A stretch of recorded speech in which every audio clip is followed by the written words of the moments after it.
कोई कहता है ये आर्थिक आधार पर होना चाहिए, कोई कहता है जातीय आधार पर नहीं होना चाहिए। तो मैं उनसे पूछना चाहता हूं कि देश के अंदर जो इतने बड़े पैमाने पर जातीय उत्पीड़न की घटनाएं आ रही हैं, एनसीआरबी का डाटा है कि दलित जातियों के साथ, आदिवासी जातियों के साथ उत्पीड़न की घटनाएं काफी ज्यादा बढ़ गई हैं। 26% तो अकेले उत्तर प्रदेश के अंदर है। खास तौर पर बीजेपी शासित राज्यों में बहुत ज्यादा उत्पीड़न दलितों, आदिवासियों, पिछड़े वर्गों का हो रहा है। तो सवाल यह, जब जातीय आधार पर उत्पीड़न हो रहा है और रिजर्वेशन बनाया भी गया सोशली एजुकेशनली बैकवर्डनेस के आधार पर, तो फिर ये जो लोग मूर्खपने की बात करते हैं, जो चाहे पॉलिटिकल लीडर या वैसे कोई व्यक्ति आकर आरक्षण के ऊपर ज्ञान बांटना शुरू कर देता है। कोई कहता कास्ट बेस नहीं होना चाहिए, इकोनॉमिक बेस होना चाहिए। अरे पहले आरक्षण किन कारणों से लागू हुआ, कौन से ऐसे कारण थे, कौन से ऐसी परिस्थितियां थी, जो वर्ग पीछे छूट गए, क्यों छूट गए, उसके लिए जिम्मेदार कौन है, कौन सा ऐसा संविधान था जिसने उन्हें पढ़ाई से दूर रखा, ज्ञान से दूर रखा, व्यापार से दूर रखा, संपत्ति से दूर रखा। उन सब कारणों को दूर किए बिना और देश के प्राकृतिक संसाधनों में उनको हिस्सेदारी दिए बिना, उनको आर्थिक रूप से आगे बढ़ने के रास्ते बनाए बिना आप कैसे कह सकते हैं कि आरक्षण को आर्थिक आधार पर होना चाहिए? बोलने से पहले कम से कम पढ़े लिखे लोगों को और खासतौर पर राजनेताओं को अध्ययन करना चाहिए। बिना पढ़े कह देते हैं कि रिजर्वेशन 10 साल के लिए था, उन्हें पता ही नहीं है कि पॉलिटिकल रिजर्वेशन 10 साल के लिए था, जो हर 10 साल बाद बढ़ाया जाता है। आरक्षण का इतिहास है और उस इतिहास को समझे बिना अगर कोई भी राजनेता या कोई अन्य व्यक्ति बयान देता है तो मैं इसे एक मूर्खतापूर्ण कार्य मानता हूं। क्योंकि आरक्षण पर ज्ञान बांटने से पहले आरक्षण के इतिहास को पढ़ना बहुत जरूरी है। आज मैं इस मुद्दे पर 4 भागों में बांटकर अपनी बात करना चाहूंगा। पहला, आरक्षण की शुरुआत कब व कैसे हुई, किन परिस्थितियों में हुई। दूसरा, आरक्षण के प्रकार क्या हैं, किस किस प्रकार का आरक्षण होता है। तीसरा, आरक्षण का आधार क्या है। चौथा, क्या इतिहास को जाने बिना किसी भी व्यक्ति को आरक्षण पर कोई अपना ज्ञान देना चाहिए। और पांचवा, क्रीमी लेयर व ईडब्ल्यूएस। क्योंकि इन तमाम मुद्दों पर मैं आज आपसे बात करने आया हूं। साथियों, ये तो हम और आप सब जानते हैं कि आज भारत का शासन भारत के इतिहास के हिसाब से चल रहा है। भारत के संविधान के तहत अनुसूचित जाति, जनजाति व पिछड़े वर्ग का शिक्षण संस्थानों व सरकारी नौकरियों में अलग अलग समय पर आरक्षण देने का प्रावधान किया है। लेकिन इससे पहले आरक्षण की शुरुआत कहां से हुई और आरक्षण का जनक कौन है, संविधान में आरक्षण का प्रोविजन क्यों आया, इसको जानने के लिए हमें भारत के इतिहास के पन्नों में झांकना होगा। क्योंकि आज के संविधान से पहले करीब 1,500 साल तक भारत की सामाजिक व्यवस्था का संचालन मनुस्मृति के रूपी कानून के हिसाब से चलता था।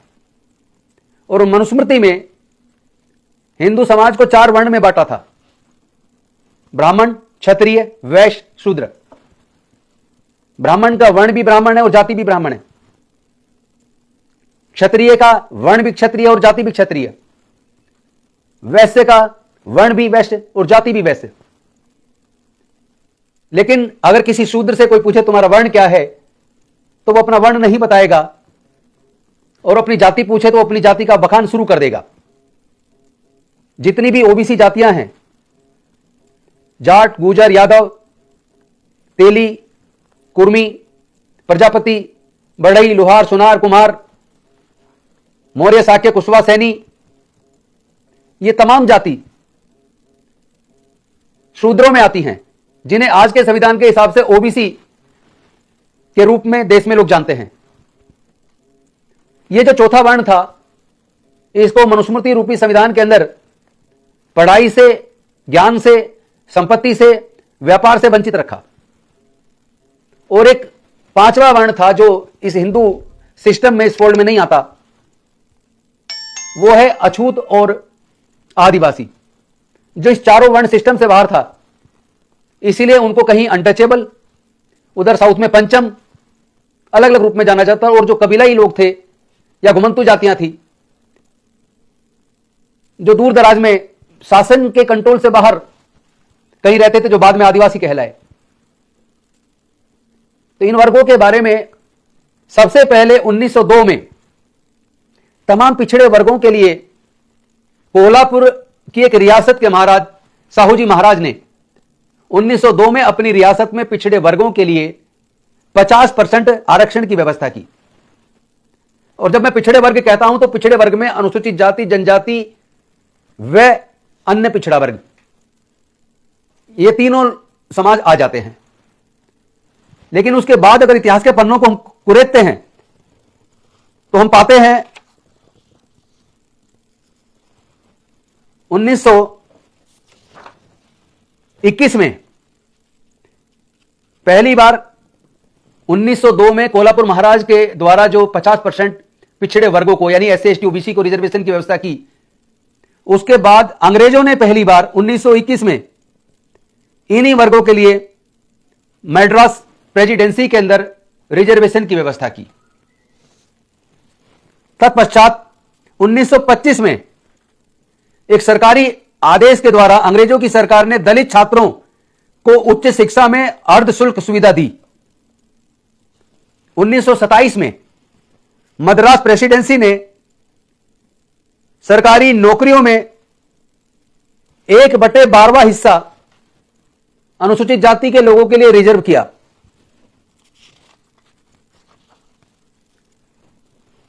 तत्पश्चात जब हम भारत के इतिहास को कुरेदते हैं तो 1919 में भारत में साउथ बोरो कमीशन आया। डॉक्टर बाबा साहेब अंबेडकर साउथ बोरो कमीशन से मिले और उनको एक ज्ञापन दिया। उस ज्ञापन के माध्यम से तमाम अछूतों के लिए उन्होंने कई प्रकार की मांगे रखी। फिर 1928 में साइमन कमीशन आया। साइमन कमीशन के सामने भी डॉक्टर बाबा साहेब अंबेडकर ने अछूतों के लिए, उनके शिक्षा के लिए, उनको राजनीति में हिस्सेदारी मिले, उनकी पढ़ाई के लिए विशेष आर्थिक मदद हो, इन तमाम मुद्दों पर ज्ञापन दिया। तत्पश्चात 1930, 1931, 1932 की राउंड टेबल कॉन्फ्रेंस में लंदन में जाकर हिस्सा लिया और इस देश के वंचित वर्गों का प्रतिनिधित्व करते हुए उनके लिए पृथक निर्वाचन क्षेत्र की मांग की। साथ ही साथ पढ़ाई सहित उनकी आर्थिक उन्नति के लिए विशेष योजनाएं बनाने के लिए अंग्रेजों की सरकार को कन्विंस किया। और फिर 18 अगस्त 1932 को कम्युनल अवार्ड घोषित हुआ। कम्युनल अवार्ड का मतलब सांप्रदायिक पुरस्कार। यह जो सांप्रदायिक पुरस्कार था जो 1932 में 18 अगस्त को लागू हुआ, घोषित किया गया, यह इस देश में अल्पसंख्यक वर्गों के लिए पृथक निर्वाचन क्षेत्र सुनिश्चित किए। अल्पसंख्यकों के साथ साथ बाबा साहेब के प्रयास से अनुसूचित जातियों के लिए भी पृथक निर्वाचन क्षेत्र तय किए गए। लेकिन गांधी जी ने सोचा कि इससे हिंदू समाज बढ़ जाएगा, तो उन्होंने अल्पसंख्यक वर्गों के लिए जो पृथक निर्वाचन क्षेत्र बने उसका विरोध नहीं किया, लेकिन अनुसूचित जाति के लिए जो पृथक निर्वाचन क्षेत्र तय हुए थे उन्होंने उसके विरोध में वो अनशन पर बैठ गए और इस आर्गुमेंट के साथ बैठ गए कि अगर अनुसूचित जातियों का पृथक निर्वाचन क्षेत्र होगा तो इससे हिंदू समाज बढ़ जाएगा। एक तरफ डॉक्टर बाबा साहेब अंबेडकर अपने मांग पर अड़े थे तो दूसरी तरफ गांधी जी अनशन पर अड़े थे। इस बीच गांधी जी की तबीयत बिगड़ने लगी। डॉक्टर बाबा साहेब अंबेडकर पर अलग अलग तरीके से दबाव बनने लगा और फिर वो दबाव इस हद तक बना कि कई प्रकार की धमकियां मिली कि अगर इस अनशन के दौरान गांधी जी की डेथ हो गई तो इस देश में अछूतों का नरसंहार करके उनको जड़मूल खत्म कर दिया जाएगा। ऐसे हालात में डॉक्टर बाबा साहेब अंबेडकर के साथियों ने उनके साथ चर्चा की कि अगर पूरा समाज ही जड़मूल खत्म हो जाएगा तो फिर हम ये पृथक निर्वाचन क्षेत्र लेके करेंगे क्या। और इस हालात में डॉक्टर बाबा साहेब अंबेडकर जी को समझौते के लिए सहमत होना पड़ा और 24 अक्टूबर 1932 को यह पूना पैक्ट हुआ। और पूना पैक्ट के तहत अनुसूचित जाति के लिए सीटें निर्धारित की गई, लेकिन सेपरेट इलेक्ट्रेट की बजाय ज्वाइंट इलेक्ट्रेट तय हुआ। यानी जो डबल वोट की बात थी कि अनुसूचित जाति का चुनाव क्षेत्र अलग हो और केवल अनुसूचित जाति के लोग उनको चुने, उसकी बजाय संयुक्त चुनाव क्षेत्र बने। अब रिजर्व सीट पे जनरल वाले लोग भी वोट डाल के चुनते। तो इस तरीके से 1932 के बाद राजनीतिक रिजर्वेशन शुरू हुआ। लेकिन इसको असली रूप फॉर्मल तरीके से गवर्नमेंट ऑफ इंडिया एक्ट 1935 यानी भारत सरकार का 1935 के अधिनियम के तहत फॉर्मल तरीके से अनुसूचित जाति जनजातियों के लिए रिजर्वेशन यानी रिजर्व कॉन्स्टिट्यूएंसी, असेंबली की कॉन्स्टिट्यूएंसीज निर्धारित की गई और यहां से आरक्षण की शुरुआत होती है। लेकिन 1942 में doctor Baba Saheb Ambedkar British viceroy की एग्जीक्यूटिव काउंसिल के मेंबर बने और उन्होंने देखा कि 1941 के आईसीएस के एग्जाम में इंडियन सिविल सर्विसेज, जो आज इंडियन एडमिनिस्ट्रेटिव सर्विस के रूप में जाना जाता है, उसमें केवल एक दलित का चयन हुआ 1941 में। और 1942 में doctor Baba Saheb Ambedkar British viceroy की एग्जीक्यूटिव काउंसिल में मेंबर बने और एक मेंबर के तौर पर उन्होंने ब्रिटिश वायसराय को, ब्रिटिश की सरकार को इस बात को मानने के लिए मजबूर किया कि आपके तहत हमारे लिए सरकारी नौकरियों में रिजर्वेशन होना चाहिए। अंग्रेज सरकार ने उनकी बात को मान लिया और ब्रिटिश वायसराय ने 1943 में केंद्रीय सेवाओं में अनुसूचित जाति के लिए 8.33% रिजर्वेशन लागू किया। बाद में 1946 में यह बढ़ाकर 12.33% किया गया और फिर 1948 में बढ़ाकर इसको 16.66% कर दिया।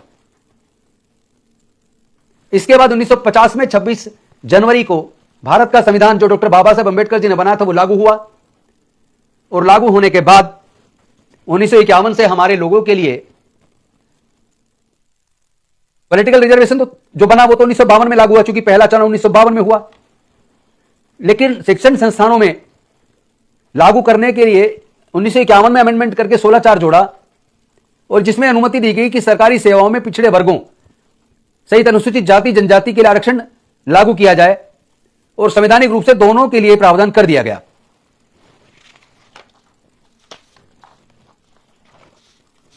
साथियों, इसके बाद जब हम आगे बढ़ते हैं तो हम पाते हैं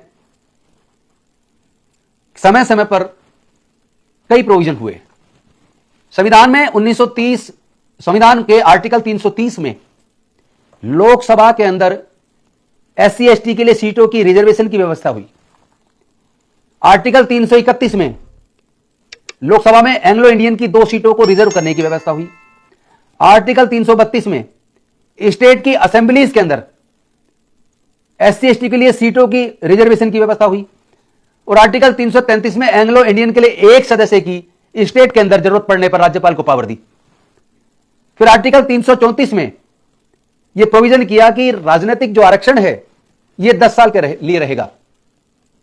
तो साथियों, मैं इसके बारे में बता दूं, राजनीतिक आरक्षण यानी लोकसभा विधानसभाओं की सीटों के लिए सीटें निर्धारित जो शेड्यूल्ड कास्ट शेड्यूल्ड ट्राइब के लिए की गई, रिजर्व की गई, वो प्रोविजन इनिशियली 10 साल के लिए था, लेकिन वो हर 10 साल के लिए बढ़ता गया और 2021 में फिर उसे 2030 तक के लिए बढ़ा दिया गया।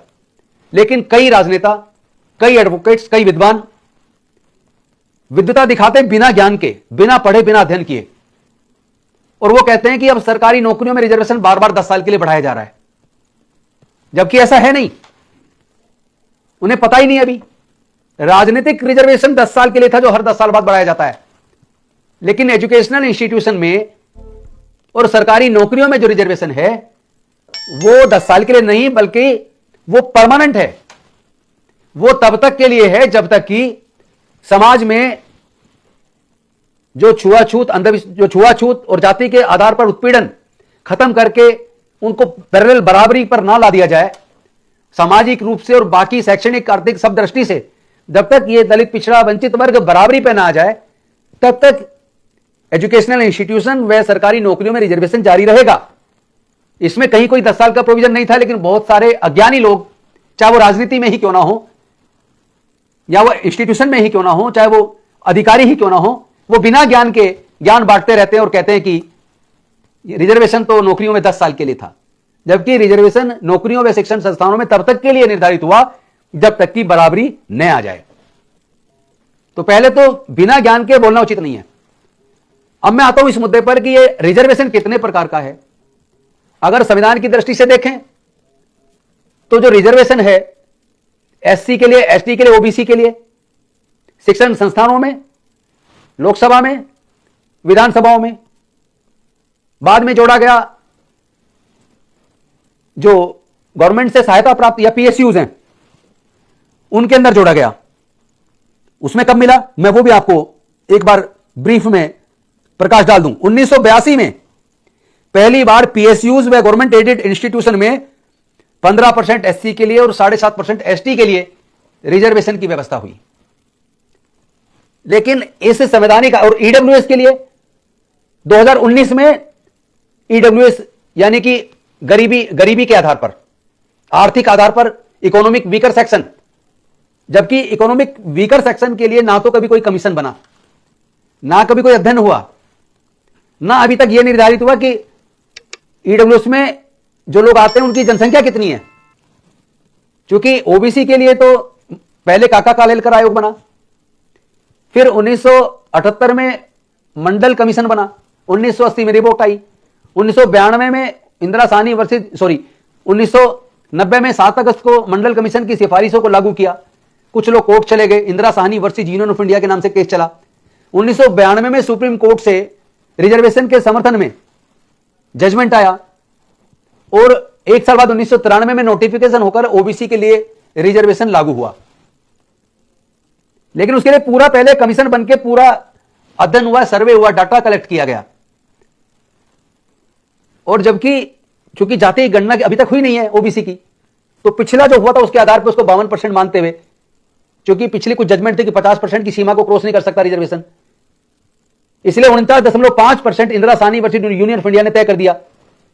एससी के लिए 15%, एसटी के लिए 7.5% और 27% ओबीसी के लिए, यानी 49.5% रिजर्वेशन एससी, एसटी और ओबीसी को दिया गया, जिनकी जनसंख्या भारत में लगभग 85 से 86% है। अब मैं आता हूं ईडब्ल्यूएस पर। ये ईडब्ल्यूएस क्या है? Economic weaker section. इसमें कौन सी जाति आती हैं? इसमें क्रिश्चियन आते हैं, इसमें जैन आते हैं, इसमें अपर कास्ट सिख आते हैं, इसमें अपर कास्ट बौद्ध आते हैं, और इसमें स्वर्ण जाति सारी आती हैं, और मुस्लिम समाज की जो अपर कास्ट है वो आती है। इन सबको अगर जोड़ लें तो इन सबकी जनसंख्या लगभग 14 से 15% बैठती है। तो 14 से 15% की इस जनसंख्या में जिनको ईडब्ल्यूएस दिया गया, इसमें एससी, एसटी और ओबीसी को अप्लाई करना अलाउ नहीं है, उनको एक्सक्लूड रखा गया है। लेकिन अब सवाल यह आता है कि 14 से 15% जनसंख्या को जो स्वर्ण में आती हैं, जो अपर कास्ट में आती हैं, जो रिजर्वेशन के कोटे से बाहर हैं, उनकी टोटल जनसंख्या लगभग 14 से 15% है, और उनको रिजर्वेशन ईडब्ल्यूएस के नाम पर 2019 में दे दिया 10%, यानी कि 2/3, यानी 66% रिजर्वेशन उस ईडब्ल्यूएस का जो रिजर्वेशन दिया गया वो स्वर्ण जातियों की 2/3 जनसंख्या को दे दिया। तो पहले तो मैं सुप्रीम कोर्ट ने जो इसमें जजमेंट में उसको जायज ठहराया, भारत सरकार के निर्णय को, मैं इस पर भी बात करना चाहता हूं। वो ये कि क्या किसी प्रकार का भारत की सरकार ने सर्वे किया कि स्वर्ण जातियों में, उस स्वर्ण जाति में चाहे मुस्लिम हो, चाहे क्रिश्चियन हो, सिख हो, ईसाई हो, जैन हो, या अपर कास्ट हिंदू हो, इन जातियों में इकोनॉमिक वीकर सेक्शन की जनसंख्या कितनी है, कितने परिवार इकोनॉमिक वीकर सेक्शन में आने चाहिए? आपने क्राइटेरिया तो रख दिया 8 लाख तक सालाना इनकम, लेकिन स्वर्ण जातियों के अंदर कितने % लोग ऐसे हैं जिनकी सालाना इनकम 8 लाख तक है? क्या इस तरह का कोई डाटा सुप्रीम कोर्ट के सामने प्रस्तुत हुआ? और अगर केंद्र सरकार ने ऐसा कोई डाटा बनाया ही नहीं, ऐसा कोई सर्वे किया ही नहीं, तो आखिर सर्वोच्च न्यायालय ने ईडब्ल्यूएस के फेवर में जजमेंट किस आधार पर दे दिया? जो भी हमारे माननीय जजेज उस बेंच में थे, मेरा यह प्रश्न उन सब से है कि आखिर आपने किस आधार पर ईडब्ल्यूएस के फेवर में जजमेंट दिया? और अगर उनको आपने 66% रिजर्वेशन दे दिया, तो फिर अनुसूचित जाति जनजाति का तो चूंकि आधार socially and educationally backward class है, लेकिन अन्य पिछड़े वर्गों को जिनकी जनसंख्या लगभग 52% है, उसको जरा 66% रिजर्वेशन देना पड़ जाए तो कितना बैठेगा? जरा उसको भी लगा लीजिए, कितना निकलेगा? कम से कम 34% बैठेगा, 34 से 35%। लेकिन आप उनको कितना दे रहे हैं? 27%। वो भी अभी तक इफेक्टिव तरीके से लागू नहीं हुआ। तो ये जो सरकारी नौकरियों में, शिक्षण संस्थानों में जो रिजर्वेशन है, ये तो आपको दिखता है। और भी कई प्रकार के रिजर्वेशन देश में हैं। क्या उन पे भी कभी कोई चर्चा करेगा या नहीं करेगा? जो खेत की जमीन होती है, वो तो उसका मालिक देश होना चाहिए, वो तो प्राकृतिक है। क्या कभी भी कोई अपनी मां के पेट से लेके जमीन पैदा हुआ है क्या? तो पूरे देश में जितनी भी जमीन है, उसका मालिक तो सरकार होनी चाहिए। जिसने अब से 100 साल पहले, 200 साल पहले, 250 साल पहले जितनी जमीन कब्जा ली, या किसी को अंग्रेजों ने दे दी, किसी को मुगलों ने दे दी, किसी को नवाबों ने दे दी, वो उसके मालिक बन के बैठ गए। और मालिक भी आखिर कब तक? रिजर्वेशन पे तो सब सवाल करते हैं कि रिजर्वेशन कब तक, लेकिन मैं पूछना चाहता हूं, ये जो प्रकृति की दी हुई है जमीन, जल जंगल जमीन, इस पे कुछ ही वर्ग आखिर कितने सैकड़ों हजारों साल तक उसके मालिक बने रहेंगे? क्या उनके पूर्वज अपनी मां के पेट से लेकर जमीन पैदा हुए थे क्या? जो पुराने धार्मिक स्थल हैं, जहां सैकड़ों सालों से चंदा चढ़ता है, चढ़ावा चढ़ता है, वहां जो पुजारी है उस धर्म के, चाहे वो कोई भी धर्म हो, जो पुजारी है उसके मरने के बाद उसका बेटा, उसके बाद उसका बेटा, उसके बाद उसका बेटा, वही पुजारी बनते आ रहे हैं। कोई धार्मिक स्थल की कोई ट्रस्ट है, तो जो पहले थे, फिर उनके बच्चे, फिर उनके बच्चे, फिर उनके बच्चे, जहां लाखों करोड़ रुपया चढ़ावा चढ़ रहा है, कितना बड़ा फाइनेंस देश का वहां पर इकट्ठा है। इस रिजर्वेशन पे कभी भी कोई बात क्यों नहीं करता? यह रिजर्वेशन आखिर कब तक चलेगा? एक तो जमीन कोई हजारों, कोई 500 साल से, कोई 200 साल से, कोई 300 साल से, फिर उनके बच्चे, फिर उनके बच्चे, फिर उनके बच्चे। भाई तुमने सैकड़ों साल तक जमीन भोग ली, अब सरकार उनसे वापस ले। जिनके पास नहीं है, वंचित वर्ग को, उनको जमीन दे दे। कोई 500 साल पहले किसी धार्मिक स्थल का ऊपर पद पे बैठा रहा, वहां से जो चढ़ावा चढ़ा उनके घर जाता रहा, फिर उनके बच्चे, फिर उनके बच्चे, फिर उनके बच्चे, आखिर ये कब तक चलेगा? ये भी तो एक प्रकार का रिजर्वेशन है। जो सुप्रीम कोर्ट, हाई कोर्ट के जज बन गए, फिर उनके बच्चे, फिर उनके बच्चे, फिर उनके बच्चे वही बन रहे हैं स्कॉलिज्म सिस्टम के तहत। ये भी एक प्रकार का रिजर्वेशन है। किसी के पिताजी 300 साल पहले व्यापारी बने, फिर उसके बच्चे व्यापारी, उसने संभाले, फिर उसके बच्चे ने संभाले, फिर उसके बच्चे ने संभाल लिया। ये भी तो रिजर्वेशन है। रिजर्वेशन के प्रकार अलग अलग हो सकते हैं, लेकिन है, इस सच को तो इनकार नहीं कर सकता कोई। तो साथियों, कुछ चीजें हैं जिन पे चर्चा होनी चाहिए। भारत के संविधान के अमेंडमेंट 73 और 74 में, 92, 93 में 73 और 74वां संशोधन हुआ, जिसमें लोकल बॉडी में SC, ST और OBC की महिलाओं को रिजर्वेशन दिया गया। आर्टिकल 343D जोड़ा गया और SC, ST, OBC की महिलाओं को रिजर्वेशन की व्यवस्था की गई। इसी प्रकार 2021 में, अभी एक्यूरेट मेरे को, मैं डेट एक्यूरेट ही बता देता हूं,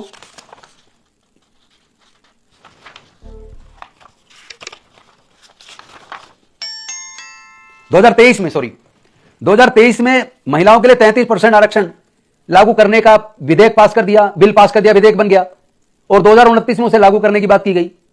हालांकि इसमें भी बहुत बड़ा झोल है। 33% महिलाओं के लिए रिजर्वेशन तो कर दिया, लेकिन इसके अंदर दलित, आदिवासी और पिछड़ी वर्ग की महिलाओं के लिए रिजर्वेशन की व्यवस्था नहीं की। यह भी तो दलित, पिछड़े, आदिवासी वर्ग की महिलाओं के साथ एक धोखा है। फिर ये 2029 में लागू होगा, इसके ऊपर भी मुझे लगता है काफी लड़ाइयां चलेंगी। 2006 में 93rd अमेंडमेंट आया भारत के संविधान के अंदर, और इस अमेंडमेंट के तहत OBC को IIT, IIM, एम्स आदि जो रेपुटेटेड एजुकेशनल इंस्टीट्यूशन है केंद्र सरकार के, उसके अंदर रिजर्वेशन की व्यवस्था की गई। और 93rd अमेंडमेंट में 2006 में आर्टिकल 15(5) जोड़ा गया, जिसमें प्राइवेट एजुकेशनल इंस्टीट्यूशन में SC, ST, OBC को रिजर्वेशन देने की शिक्षण संस्थानों में बात की गई, पास किया गया, लेकिन अभी तक सरकारों ने लागू नहीं किया, जिसको लागू करने की जरूरत है। और इसी का परिणाम है जो पार्लियामेंट की committee education, health, women, youth के ऊपर बनी, जिसके चेयरमैन आदरणीय दिग्विजय सिंह हैं। उन्होंने तमाम बड़े शिक्षण संस्थानों से बात की, हायर एजुकेशन से बात की, प्रोफेशनल एजुकेशन से बात की, तमाम अधिकारियों से बात करने के बाद, तमाम सर्वे करने के बाद उन्होंने पाया कि प्राइवेट रेपुटेटेड एजुकेशनल इंस्टीट्यूशन के अंदर 0.89% केवल अनुसूचित जाति के लोग पढ़ते हैं। और 0.53% अनुसूचित जनजाति के लोग बच्चे पढ़ते हैं, यानी ना 1% से भी कम SC ST के बच्चे प्राइवेट शिक्षण संस्थानों में पढ़ रहे हैं। ये हालात है। और एक बात अगर इसकी भी जांच हो जाए कि EWS में शिक्षण संस्थानों में जो लोग आ रहे हैं या सरकारी नौकरियों में जो लोग आ रहे हैं, उनकी आर्थिक स्थिति का एक बार अगर उसकी जांच हो जाए तो आपको पता चलेगा पैसे के दम पे 2-4-5 हजार रुपया खर्च करके पैसे वाले स्वर्ण जाति के लोग EWS का सर्टिफिकेट रेवेन्यू डिपार्टमेंट से लेकर अप्लाई करते हैं और बड़ी बड़ी गाड़ियों से एग्जाम देने जाते हैं और बड़ी बड़ी गाड़ियों से वो लोग नौकरी पे जाते हैं और वो नौकरी पा गए EWS के नाम पर। मैंने तो खुद अपनी आंखों से दिल्ली यूनिवर्सिटी में और कई अन्य यूनिवर्सिटीज के अंदर जो असिस्टेंट प्रोफेसर लगे हैं EWS के नाम पर, मैंने देखा कि उनकी जो बैकग्राउंड है, उनके पास बहुत जमीन है, आर्थिक रूप से संपन्न लोग हैं। यानी EWS में भी गरीब स्वर्णों को कुछ नहीं मिल रहा है, उनके साथ भी धोखा हो रहा है।